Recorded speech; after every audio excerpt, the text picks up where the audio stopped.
Генералниот секретар на НАТО Јенс Столтенберг изјави дека парламентарните избори закажани за следниот месец во Грузија треба да ги исполнат највисоките демократски стандарди. Тој е во посета на Грузија и денеска одржа говор во Националната парламентарна библиотека. Алијансата одржува дводневен состанок во земјата, вклучително и седница на Северноатлантскиот совет, главно тело за донесување одлуки на Алијансата. Грузија се стреми да стане членка на НАТО. Столтенберг изјави дека партнерството меѓу Алијансата и Грузија е посилно од кога и да е, но дека за членство на земјата ќе биде потребно време и трпение.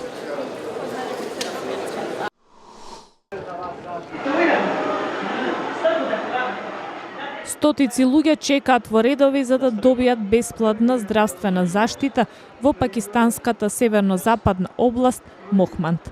Луѓе од оддалечените села и со денови патуваа за да ја посетат мобилната клиника во Пандијали. Лекари и медицински персонал ги прегледуваат луѓето кои речиси да немале пристап до основните здравствени услуги, а волонтери делеа лекови и други медицински материјали. Мохманд се наоѓа во близина на границата со Авганистан, каде што армијата се бори со борците на Ал-Каида и со талибанците повеќе од една деценија.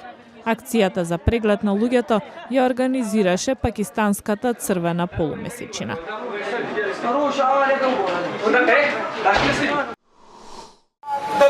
Во пакистанскиот град Пешавар се собраа стотици луѓе кои побараат да се укинат закони кои датираат од британската ера, а се уште се на сила во племенските области.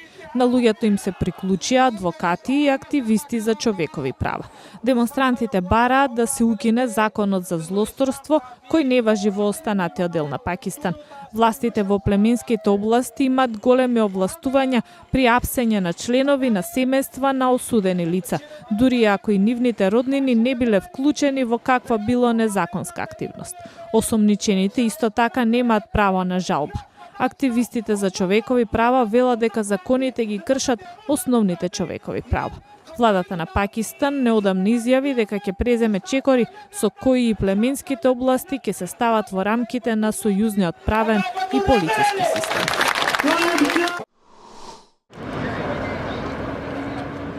Во афганистанскиот главен град Кабул се одбележа 15 годишнина од смртта на почитуваниот воен лидер и народен херој Ахмад Шах Масуд. Масуд се смета за најуспешен командант на опозицијата кој се борел против советската окупација на Афганистан.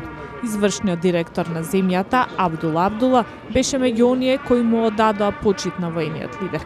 Масуд беше начело на Северната алијанса, а водеше и жестока кампања против талибанците. Тој беше убиен во самоубиствен бомбашки напад на 9 септември 2001 година од страна на милитанти на Ал-Каида, кои се представиле како телевизиска екипа. По неговата смрт, тој ја доби титулата Народен херој на Авганистан.